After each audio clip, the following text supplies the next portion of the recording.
Bonjour, aujourd'hui présentation de maquettes Gundam issues des superbes Zoevi, voire films. On ne sait plus maintenant, ça passe à la fois au cinéma, ça sort en vidéo, ça se met en streaming sur le net, on ne sait plus trop à quel support ça correspond, mais en tout cas ce sont donc des épisodes en version animée qui adaptent un chapitre très particulier, des chapitres très particuliers du manga Gundam The Origin qui est proposé chez mes amis de Pika, que je vous conseille de soutenir parce que même si on les a pas souvent, les Gundam The Origin, peut-être 2 ou 3 volumes par an, ça demande quand même des efforts très particuliers parce que c'est un titre malheureusement qui ne marche pas. Et donc il est important de les soutenir et de les acheter aussi régulièrement que faire se peut pour montrer qu'on apprécie ces efforts-là. Et donc ce manga a donné lieu à une adaptation animée, et cette adaptation animée a donné lieu bien évidemment chez Bandai à l'édition de maquettes. Alors contrairement à ce qu'on pourrait croire, il n'y a pas réutilisation comme Gundam Bullfighters de vieilles maquettes ou de maquettes même récentes de la gamme on va dire Universal Century, mais vraiment des maquettes originales qui reprennent le design des mechas que l'on voit dans la série, puisqu'il s'agit ni plus ni moins que les débuts des mobile suits de la forme humanoïde qui vont se battre et qui vont lancer la guerre d'un an dans Gundam. Là il s'agit rien de moins que le mobile worker qui est modifié afin d'être utilisé à des vues militaires par la famille Zabi. Et donc c'est donc ni plus ni moins que le premier mobile suit, ou du moins les essais de premier mobile suit de Zéon, et ça nous donne donc finalement un robot qui est plus proche d'un ouvrier, de ce qu'on pourrait trouver éventuellement comme robot même géant sur un chantier. Et donc il s'agit du mobile worker MW01 LED Type MASH, je sais pas trop ce que ça veut dire, mais c'est donc celui qu'on voit dans les épisodes et qui sont utilisés par les premiers pilotes historiques de Zéon, qui seront d'ailleurs de véritables as dans leur domaine. Donc on va voir un petit peu ce que donne ce kit. Donc c'est dans la collection bien évidemment High Grade. C'est le 6e kit de Gundam The Origin. Il est normalement vendu au Japon, vous le savez désormais, vous avez le prix ici, les derniers chiffres que l'on voit à côté du code barre, c'est le prix en yens, donc 1800 yens. Des photos de la maquette montée et sans doute peinte, et un beau bébé quand même. Et on voit qu'il existe a priori un autre modèle qui est bleu, mais je crois qu'il était limité à la vente au musée Gundam ou un truc dans ce genre-là au Japon. Et donc là, il présente le 2e épisode de Gundam The Origin, puisque ce mecha, on le voit donc dans le 2e épisode qui dure chacun facilement 1h, 1h20, je ne sais plus, mais ça dure un bon bout de temps. Donc voilà ce que ça donne pour la boîte, on va voir ce que ça donne à l'intérieur. Alors on va commencer par la notice bien évidemment. Donc en réutilisation de l'image qu'il y a sur la boîte, superbe illustration au passage, même si j'aime pas beaucoup ces nouvelles images faites logiquement sur ordinateur, c'est quand même du beau travail. Le modèle, encore une fois, monté, peint, présenté en situation. On note que déjà, visiblement, il y a différentes options qui permettent d'avoir, sinon une grosse pince, sinon une main normale. Le pilote, ici, je me rappelle plus de son nom, je suis désolé, mais voilà. Les pièces, toujours important les pièces. Alors on notera que pas de pièces en double à part pour les polycaps, les pièces d'articulation.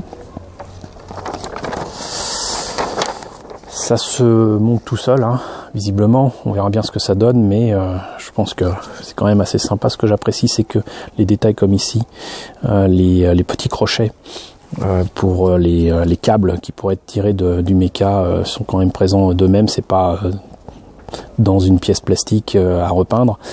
Par contre, le câble lui-même évidemment n'est pas enroulé et c'est une pièce qui est à part, mais on aura soin éventuellement de changer tout cela et de mettre des vrais fils si on veut ajouter du détail, mais je pense pas que ce soit utile. Tout petit truc qui va pas pour moi, c'est que le cockpit n'est pas transparent. Le cockpit est en pièce opaque et donc visiblement, donc là, je sais pas, il y a peut-être moyen d'évider tout ça pour que ce soit enfin transparent et qu'on puisse mettre une pièce transparente, j'en sais rien, mais là, devoir peindre une pièce opaque pour faire croire qu'il y a une vitre, ça me plaît pas du tout. Ça, c'est vraiment le seul truc qui me va pas, c'est ça. Sinon, il y a des pièces un peu caoutchouteuses ici pour les câbles d'alimentation, j'imagine, à partir du réacteur que je crois être nucléaire. Voilà, et puis donc après on passe aux jambes, aux bras, et le résultat final, encore une fois, que je trouve moi personnellement superbe. Ce que j'apprécie, c'est que c'est accompagné d'autocollants qui m'ont l'air quand même relativement fins, même si j'aurais préféré avoir une planche de décalco. Ce que j'apprécie moins, c'est qu'il y a les bons vieux autocollants bien épais, comme il y avait sur le Gundam Wing et compagnie, pour les marquages de chantier là. Et je trouve ça très très laid. Par contre, si je veux les remplacer, il va falloir que je passe par la case masquage et je déteste ça, mais je crois que je vais me faire violence, parce que malheureusement ça c'est facilement le genre de truc, surtout vu comment ils les utilisent, qui sera forcément marqué et qu'il faudra user rapidement, donc avec les autocollants c'est pas possible, donc je vais être obligé de faire du masquage en peinture, mais ça me regarde, n'empêche que certainement une fois monté et tel quel et sans peinture, ça peut rendre vachement bien. Comme je le disais, apparemment le modèle existe en bleu. Bon, visiblement il faut aller sur Hobby Online Shop certainement pour l'acheter directement, et il date de quand? 2015. Il date de l'année dernière, donc peut-être est-il encore disponible, il faudra que je vérifie. Petite pub bien évidemment pour les prochaines sorties en Blu-ray. Là il s'agit d'une autre série qui est Gundam 0083, une de mes séries préférées. Oh, ça tombe bien, V-Gundam que j'aime aussi beaucoup. Dans les deux cas, c'est pas disponible en France, en tout cas ici pour la version Heavy. Les épisodes qui sont absolument magnifiques, je ne conseille pas le visionnage du film qui est supposé compiler les épisodes, il est vraiment nul. Et V-Gundam est une série vraiment excellente. 08 MS Team, décidément encore un autre titre qui n'est pas disponible malheureusement en France. Zeta Gundam bientôt disponible en France grâce aux Zat animés. Et enfin bien évidemment un petit pamphlet autour de Gundam The Origin, où j'ai pu voir d'ailleurs à l'occasion d'une avant-première les coffrets de grand format comme les laserdiscs, qui sont absolument magnifiques, qui par contre coûtent extrêmement cher. Pour chaque épisode il fallait compter quand même 100 €. Voilà, on va continuer et terminer par les grappes. Donc voilà, deux grappes identiques visiblement pour certaines pièces d'articulation et les semelles des pieds. Là aussi, deux grappes absolument identiques. Je pense que logiquement c'est là encore pour les épaules, les bras, les épaules ici certainement, les jambes ici, les pieds ici, enfin bon, voilà.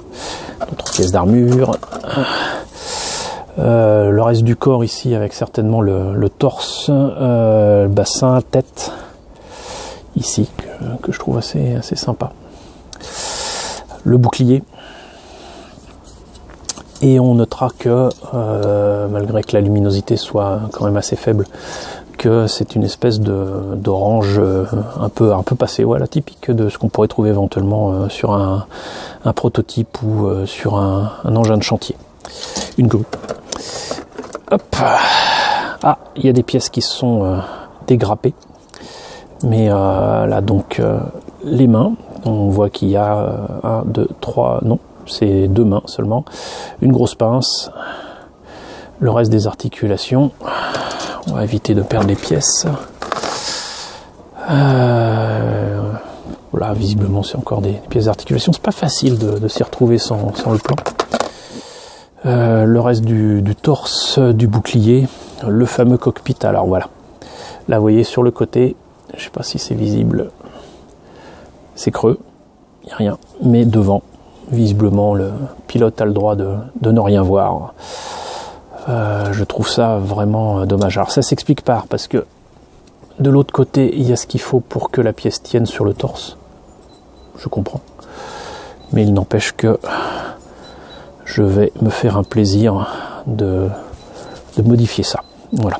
Pour que ça tienne avec les trucs sur les côtés, avec un peu de colle, plutôt que ce truc-là. Ce serait vraiment dommage. Et puis trouver un pilote aussi, tant qu'à faire. Les pièces un peu caoutchouteuses dont je parlais, c'est ça. Donc moi je trouve ça sympa, surtout les détails sont assez cool. Par contre, c'est clairement le genre de matière qui vivra très très mal avec le temps. Je vous présenterai un de ces quatre, ce que donne le caoutchouc qui avait été utilisé sur les maquettes de Pat Labor il y a 30 ans. 30 ans, on va dire 25, comme ça on prend pas de risque. Maintenant, non seulement ça dégouline, mais en plus ça bouffe le plastique qui est avec. Donc je vais peut-être remplacer ça par des bandes de tissu, on verra. Ou des lacets, je vous montrerai des trucs qu'on peut faire avec des lacets ou des petits bouts de corde. Ça peut le faire. Et dernière pièce, les polycaps, donc évidemment indispensable pour les articulations. Voilà, c'est terminé pour la présentation de ce Mobile Worker 01. J'espère que cette vidéo vous a plu, elle est un peu longue, je suis désolé. Je vous invite à la partager si ça vous a plu, à vous abonner si ce n'est déjà fait. Je vous dis à très bientôt pour certainement le résultat monté et peint de ce kit.